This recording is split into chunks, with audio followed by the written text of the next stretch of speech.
Yuk, assalamualaikum warahmatullahi wabarakatuh. Eh, akan mencoba mengolah data password data password panjang selama 5 tahun. Nah, di sebelah kiri sini ada data password per tahun dengan sampling rate 1 jam. Ini udah divalidasi via MGPSDB ya. Jadi 2017, 18, 19, 20, 21 ini udah divalidasi menggunakan MGPSDB. Namun validasinya masih bisa kita eh, fine tuning lagi pakai Geotet. Langkah pertama kita akan menggabungkan data TXT ini menjadi satu data TXT panjang.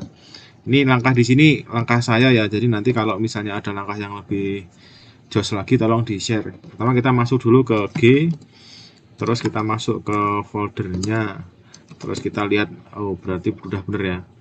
Udah ada pintuan-pintuan .txt, kita akan menggabungnya menjadi satu file. Berarti caranya copy all.txt, kita akan menggabung semua txt menjadi bintuhan 2017 2021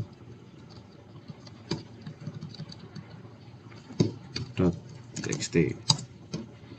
Nah, ini muncul nih satu file lagi. Kita cek apakah ini udah nyambung 5 tahun. Kalau di sini kan udah 17, 18, 19, 20, 21. Asal urut file name-nya kayaknya dia bisa deh. Kayak 2017, 18, 19, 20, 21. Oke, kayaknya nggak ada masalah ya. Terus kita lanjut ke geotype-nya. Sekarang kita buka import heap pintuhan data panjang G pintuhan 2021.txt. Terus seperti biasa tanggalnya di sini, tingginya di sini sebagai senti, kemudian pintuhan, terus import. Terus pertama kali dicek ini udah bener belum 5 tahun. Dicek ya. Oh, ini udah bener 5 tahun. Karena ini di atas ini udah ada tahun 2021, 2017 udah ya. Terus kita filter dulu. Yang pertama kita filter data di mana terjadi perubahan setengah meter selama 1 jam. Jadi password berubah setengah meter selama 1 jam itu kan jarang-jarang ya. Atau kalau misalnya ada, dia pasti tunggang passwordnya yang tinggi. Bukan di Indonesia, tapi di Indonesia rata-rata tunggang password paling 3 meter. 3 meter itu antara pasang tertinggi sama pasang terendah paling cepat 12 jam. Jadi kalau ada perubahan setengah meter per jam pasti dia error. Kita list dulu ada nggak. Ternyata banyak. Terus hapus saja del. Nah, terus dari sini kita lihat tunggang password titik terendahnya berapa. Ini kalau pas kira-kira di sini ya. Kursor saya di sini. Oh, sorry tadi error ya. Jadi tadi PC-nya sempat ngehang, terus ini sekarang dilanjut lagi. Sekarang filter kedua, saya ingin mencari nilai bacaan sensor yang tingginya kurang dari titik terendah password. Titik terendah bacaan sensornya kan di sini, kalau kita gerakan kursor di sini kan kita bisa baca di sini ya. Ini 0,66. Tulis saja sini 0,66. Jadi kita akan memfilter ada nggak nih bacaan sensor di bawah 0,66. Oh, masih ada. Jadi nanti pertama tadi kita pakai glitch, yang kedua pakai value di list kemudian dihapus. Nah, sekarang udah hilang bacaan yang di bawah 0,66. Kemudian kita juga bisa memfilter lebih dari sekian value, lebih dari 2,71 misalnya. Ini 2,71 di list, oh enggak ada. Kemudian kita akan memblok 3 atau lebih bacaan password yang tingginya sama. Ada nggak nih? Oh, tidak ada. Kalau ada nanti di delete, kemudian klik OK. Nah, ini udah data bersih yang difilter menggunakan kriteria tadi. Kemudian kita save menjadi versi 2. Nah, dari versi 2 ini muncul ya versi 2 baru. Geser dikit.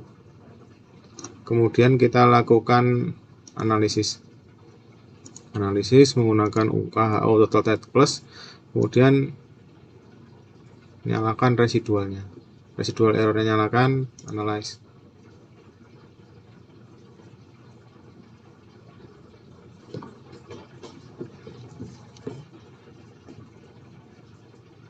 Oke, di sini 142,6. 142,6 ini RMS-nya, dan di sini kita lihat grafik residualnya. Oh, di sini ada yang tinggi nih, yang harusnya kan dia mendekati 0 sini ya, nolnya kan sini. Nah, logikanya data yang residualnya tiba-tiba cepat gini, berarti ini ada yang salah. Kita hapus saja data yang anomali ini. Mungkin ketika data ini direkam situasinya lagi badai atau gimana sehingga pengaruh non passwordnya tinggi. Kita hapus. Oke, terus kita save lagi menjadi versi 3. Terus kita analisis lagi, tadi kan 142,6 ya, kita analisis lagi.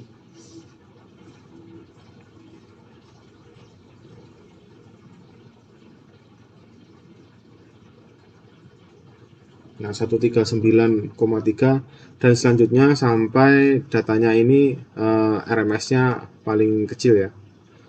Kemudian ada trik juga untuk mengecilkan nilai RMS ini. Caranya setelah dilakukan metode analisis menggunakan matrix inversion, kalau saya nih ya, kalau saya biasanya diiterasi.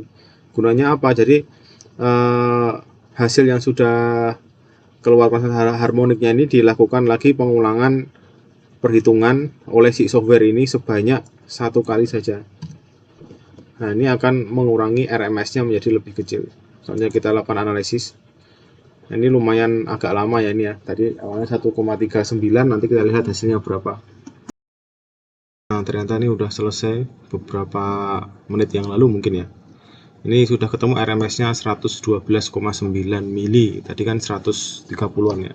Ya lumayan lah. Terus kemudian kita close saja untuk melihat RMS-nya. Ternyata ini RMS-nya polanya lebih mendekati 0 semua, tidak ada yang naik turun seperti tadi. Nah, inilah bedanya antara yang matrix inversion sama yang metode iterasi kalau menurut saya. Jadi RMS-nya ini lebih landai, dia menghilangkan sebaran RMS yang jauh-jauh, dan dia RMS-nya ini jadi mendekati 0. Kemudian langkah selanjutnya setelah dianalisisnya ini langsung keluar ya.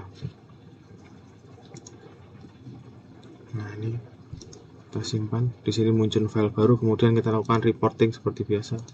Reportnya pintuhan analisis harmoniknya ini. Jadi ini file pengamatannya. Nah, ini file yang prediksinya atau file analisisnya dari yang sudah kita buat tadi. Kita save, kita letakkan di sini. Kemudian mulai scanningnya saya set 2015 karena datanya ini sendiri dimulai tahun 2017.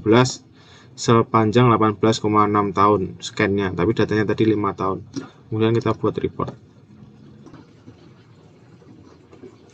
Oke, hasil reportnya selesai. Kemudian kita save menjadi ekstensi RTF, kemudian di save. Nah, ini reportnya sudah selesai. Seperti biasa dibuka, ini hasil RMS, ini hasil datum passwordnya, HAT sampai LAT-nya di sini. Kemudian RMS-nya di sini keluar 0,112. Oke, demikian yang bisa saya share untuk video kali ini. Kurang lebihnya mohon maaf. Assalamualaikum warahmatullahi wabarakatuh.